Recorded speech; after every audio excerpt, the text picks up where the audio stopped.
Por que meu molho não engrossa?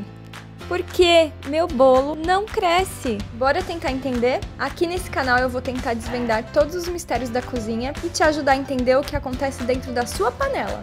Então bora comigo para a receita. Vamos fazer hoje aquela massa de torta amanteigada que derrete na boca. Eu vou fazer um vídeo só dessa massa, porque você pode usar ela de infinitas maneiras. Você pode fazer torta salgada, você pode fazer empadas, quiches, você pode fazer doces, tortinhas, cheesecakes, tortas de limão. Eu vou falar hoje só da massa para você nunca mais errar nesse preparo, porque tem muito segredinho. Então, bora começar. Primeiro ponto importante, eu vou misturar a manteiga gelada e a farinha de trigo. Eu vou misturar com a ponta dos dedos para não trabalhar o glúten. Quando você mistura a farinha de trigo com um líquido, aqui no caso a manteiga traz esse líquido hidrata proteínas que formam o glúten. E com o movimento da sova, o movimento desse vídeo que você está vendo aqui em cima, eu provoco as ligações entre essas proteínas e elas formam uma massa elástica. Tá vendo aqui em cima? Eu não quero nada disso. Por isso, eu não vou trabalhar a massa dessa forma. Eu tenho que homogeneizar a manteiga e a farinha de trigo com a ponta dos dedos, com cuidado para não aquecer essa mistura.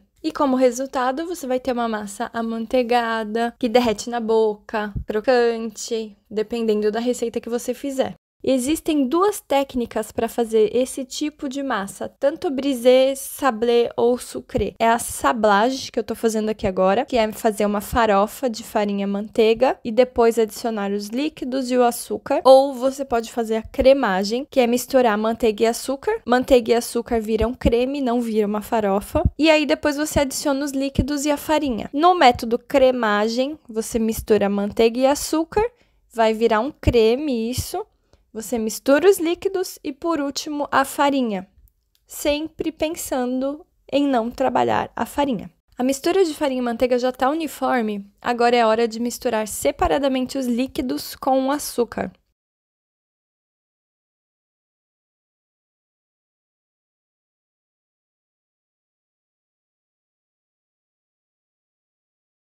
Agora eu misturo tudo de uma vez e continuo a trabalhar a massa com a ponta dos dedos.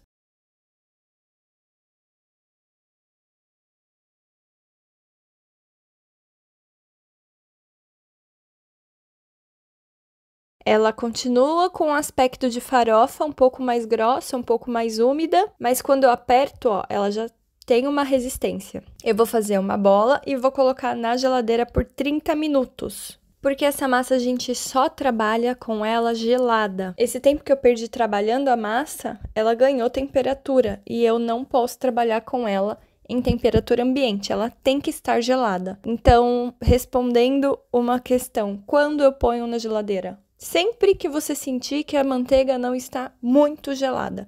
Então, como eu perdi esse tempo trabalhando com ela na bancada, ponho na geladeira 30 minutos para ela ficar gelada e abro. Então, agora, depois da geladeira, eu posso abrir. Vai tá difícil de abrir porque ela tá muito gelada, a manteiga tá uma pedra, mas assim eu não trabalho o glúten, eu não torno a minha massa elástica.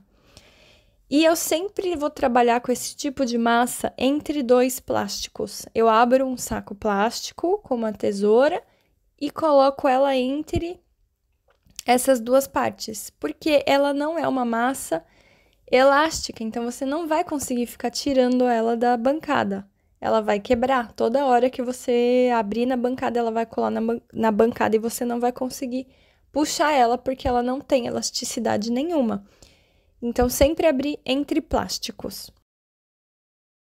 Vamos colocar na forma agora. Não tem problema se ela quebrar. É melhor que não, mas se quebrar dá para remendar.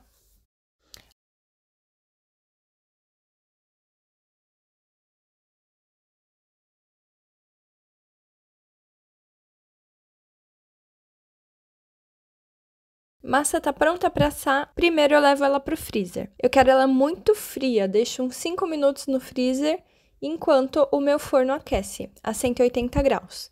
Com o forno muito quente e a massa muito fria, a massa muda de temperatura muito rápido e esse choque ajuda a massa a não se contrair também. Agora eu preciso fazer os furinhos na superfície, porque quando a manteiga derrete no forno, ela cria vapor, e esse vapor, quando evapora, ele sobe a massa.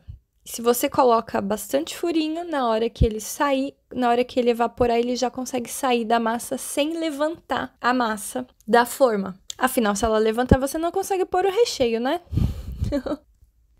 E a hora de assar é a hora da verdade. Se você trabalhou o glúten dessa massa na hora de misturar os ingredientes, ou se você trabalhou com a massa em temperatura ambiente e não gelada, na hora que você assar, ela vai se contrair. Já aconteceu comigo dela contrair tanto que a massa ficou metade da forma, ocupando só o centro. Por isso eu nunca mais erro no passo a passo dessa massa, tá? O recheio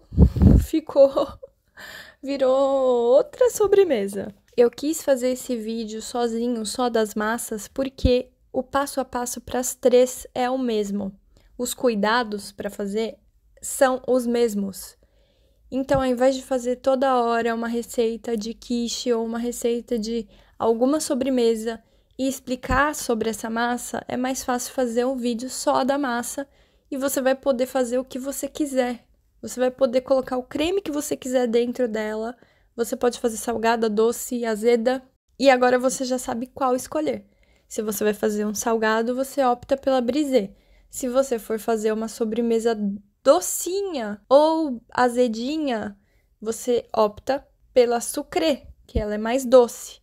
Se você for fazer uma sobremesa bem doce, um creme bem doce, como um pâtissier, se você quiser rechear com um pâtissier, colocar frutas, chantilly, o melhor é a sablé, que ela é mais delicada.